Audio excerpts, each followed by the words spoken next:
Good morning and welcome to another edition of Reef Bible Bites. Beginning a two-part series today, What Happened to the Power? In Hebrews 10:25, Paul wrote, "Not forsaking the assembling of ourselves together, as the manner of some is, but exhorting one another, and so much the more as you see the day approaching." Folks, we live in the last days. Yes, we do.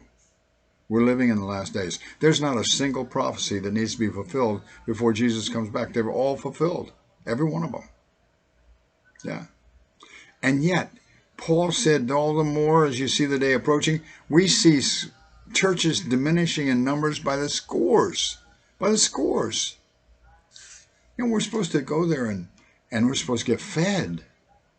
But so many pulpits are not feeding the people. They're not challenging the people, It's not a place of true worship. I love the chorus. We have come into this house and gathered in his name to worship him. We have come into this house and gathered in his name to worship him. We have come into this house and gathered in his name to worship Christ the King. Worship him, Jesus Christ the Lord. Yeah. But people are not coming to do that. People are not excited about going to church by and large. Thank God there's exciting churches. Thank God there's still a lot of churches preaching the pure word of God. Thank God there's a remnant that still is turned on to God. But by and large, the power of God is gone from most churches.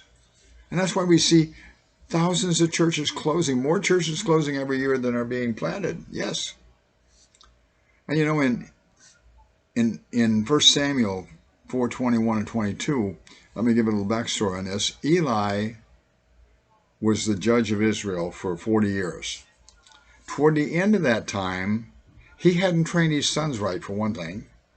Two of his sons got drunk and made a bad offering to God, and he ended up killing them. They went into the temple and they gave I forget the term they used, but anyway, they gave a bad offering. Bad fire, it was called. And God killed him. Another one, a couple of his sons died in a battle, and it was a crucial battle. It was just before Eli died. The Israelites had been in battle, and the Philistines took the Ark of the Covenant from them. Yeah. And when the news came back that two more of his sons had died, one of his daughter-in-laws just gave birth to a child, and in verse 21, and she named the child Ichabod, saying, "The glory of God departed from Israel, because the ark of the God was taken, because her father-in-law and her husband."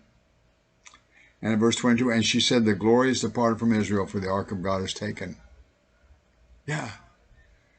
There was no power in Eli, so he wasn't able to send the army out in power, and so they lost the Ark of the Covenant.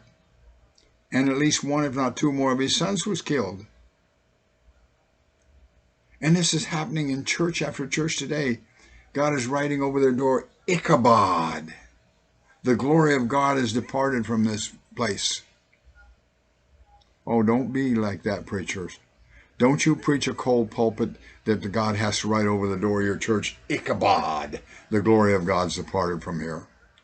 Don't you dare do that. No, sir. You be a faithful servant. You preach the word of God in power. You preach the word of God with signs following. I'm not talking about weird signs that some people get into. I'm talking about real signs. When you preach the word of God, people are healed, people are delivered, people are saved. Things happen. God moves. God bless you.